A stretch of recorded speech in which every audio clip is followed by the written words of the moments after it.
ಗುರುಗ್ರಹ ಬದಲಾವಣೆಯಿಂದ ಏನೆಲ್ಲ ಆಗುತ್ತೆ, ಯಾವ ರಾಶಿಗಳ ಮೇಲೆ ಏನು ಪರಿಣಾಮ ಬೀರುತ್ತೆ ಅಂತ ತಿಳಿಸ್ಕೊಡ್ತಾ ಇದ್ವಿ. ಇವತ್ತಿನ ಕಾರ್ಯಕ್ರಮದಲ್ಲಿ ವೃಶ್ಚಿಕ ಹಾಗೂ ಧನಸ್ಸು ರಾಶಿ ಮೇಲೆ ಯಾವ ರೀತಿ ಪರಿಣಾಮ ಬೀರುತ್ತೆ ಅನ್ನೋದನ್ನ ತಿಳಿಸ್ಕೊಡ್ತೀವಿ. ಎಂದಿನಂತೆ ನಮ್ಮ ಜೊತೆ ಇದ್ದಾರೆ ಖ್ಯಾತ ಜ್ಯೋತಿಷಿ ಹಾಗೂ ಕ್ರಿಸ್ಟಲ್ ತಜ್ಞ ಆಗಿರುವ ಮೀತಾ ಅವರು. ಅವರನ್ನ ಕಾರ್ಯಕ್ರಮಕ್ಕೆ ಸ್ವಾಗತ ಮಾಡೋಣ. ಮೇಡಮ್ ನಮಸ್ತೆ, ಕಾರ್ಯಕ್ರಮಕ್ಕೆ ಸ್ವಾಗತ. ನಮಸ್ತೆ. ಕಳೆದ ಸಂಚಿಕೆವರೆಗೂ ಮೊದಲ 6 ರಾಶಿ ತುಲಾ ರಾಶಿವರೆಗೂ ತಿಳಿಸ್ಕೊಟ್ಟಿದ್ವಿ. ಸೊ ಇವತ್ತು ವೃಶ್ಚಿಕ ರಾಶಿಯವರ ಬಗ್ಗೆ ಹೇಳೋಣ. ಹೇಗಿದೆ ವೃಶ್ಚಿಕ ರಾಶಿಯವರಿಗೆ ಗುರುಗ್ರಹ ಬದಲಾವಣೆಯಿಂದ?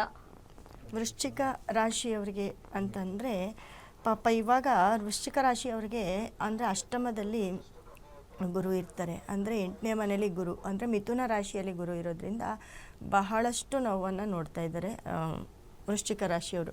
ಯಾಕಂದರೆ ಏನೇ ಕೆಲಸ ಮಾಡಿದ್ರು ಅದರಲ್ಲಿ ಲಾಸ್ ಆಗಿರೋದು, ಮನೇಲಿ ತೊಂದರೆ, ಸಾಮಾನ್ಯ ನಾನಾ ತೊಂದರೆಗಳಾಗಿರೋದು, ಅದೇ ರೀತಿ ತುಂಬ ಬಿಸ್ನೆಸ್ಸಲ್ಲಿ ಆಗಿರ್ಬೋದು, ಹೊರಗಡೆ ಆಗಿರ್ಬೋದು, ಕುಟುಂಬದ ವಿಚಾರದಲ್ಲಾಗಿರೋದು ತುಂಬ ಕಷ್ಟವನ್ನು ಅನುಭವಿಸ್ತಾ ಇರ್ತಾರೆ. ಮತ್ತು ಮನಸ್ಥಿತಿ ಕೆಟ್ಟಿರುತ್ತೆ.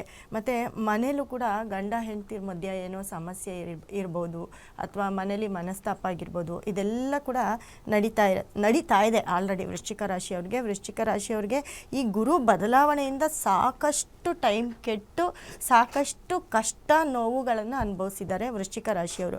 ಆದರೆ ಈ ಗುರು ಬದಲಾವಣೆಯಿಂದ ಈ 1.5 ತಿಂಗಳು ಏನಾಗುತ್ತೆ, ಈ 19ನೇ ತಾರೀಕು ಗುರುವಿನ ಬದಲಾವಣೆಯಿಂದ 20ನೇ ತಾರೀಕಿಂದ ನೋಡಿ ವೃಶ್ಚಿಕ ರಾಶಿಯವರಿಗೆ ಈ ಏನೆಲ್ಲ ಅನುಭವಿಸಿದ್ದೀರಾ ಆ ಒಂದು ಟೈಮ್, ಕೆಟ್ಟಿರೋ ಟೈಮ್ ಎಲ್ಲ ಈ 1.5 ತಿಂಗಳಲ್ಲಿ ನೀವು ಸುಧಾರಿಸ್ಕೊಳ್ಬೋದು. ಹೇಗಪ್ಪ ಅಂತಂದರೆ, ಗುರು ಮಿಥುನ ರಾಶಿಯಿಂದ ಕಟಕ ರಾಶಿಗೆ ಅಂದರೆ 8ನೇ ಭಾವದಿಂದ 9ನೇ ಮನೆಗೆ ಬರ್ತಾ ಇರೋದು ವೃಶ್ಚಿಕ ರಾಶಿಯವ್ರಿಗೆ ತುಂಬ ಬೆನಿಫಿಟ್ ಅಂದರೆ ಒಂಥರ ನಿಮಗೆ ಇವಾಗ ಮರಳುಗಾಡಿನಲ್ಲಿ ನೀರು ಹೇಗೆ ಸಿಕ್ಕುತ್ತೋ ಆ ರೀತಿ ಆಗುತ್ತೆ.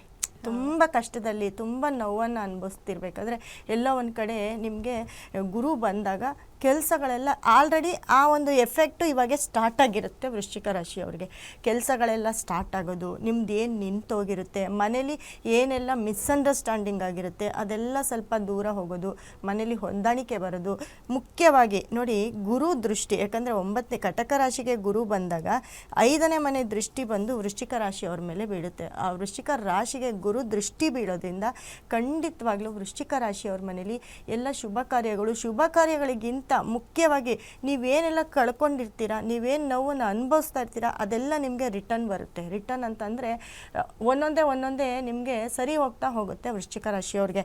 ಮತ್ತು 5ನೇ ಒಂದು ದೃಷ್ಟಿ ಬೀಳೋದ್ರಿಂದ ಎಲ್ಲ ಒಂದು ಕಡೆ ನಿಮ್ಮ ಮನೆಯಲ್ಲಿ ನಿಮ್ಮ ಮಕ್ಕಳಾಗಿರ್ಬೋದು ಅಥವಾ ನಿಮ್ಮ ಮಕ್ಕಳು ವಿದ್ಯಾಭ್ಯಾಸಕ್ಕೆ ಎಲ್ಲರನ್ನ ಅಡೆತಡೆ ಆಗಿದ್ರೆ ಅದು ಕೂಡ ಈಸಿಯಾಗಿ ಆಗ್ತಾ ಹೋಗುತ್ತೆ.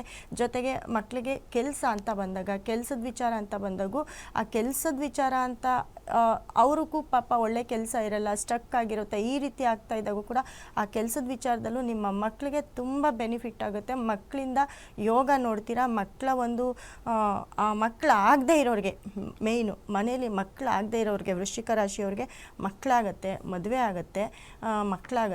ಮತ್ತು ಮಕ್ಕಳಿಗೆ ಏನಾದರೂ ಸ್ವಲ್ಪ ಹೆಲ್ತ್ ಪ್ರಾಬ್ಲಮು ಅದು ಇದು ಅಂತ ಇರುತ್ತೆ, ಬಳಲ್ತಾ ಇರ್ತಾರೆ, ಅದು ಕೂಡ ಕ್ಲಿಯರ್ ಆಗ್ತಾ ಹೋಗುತ್ತೆ. ಈ 1.5 ತಿಂಗಳು ನಿಮಗೆ ತುಂಬ ಒಳ್ಳೆ ಟೈಮ್ ಅಂತ ಹೇಳ್ಬೋದು.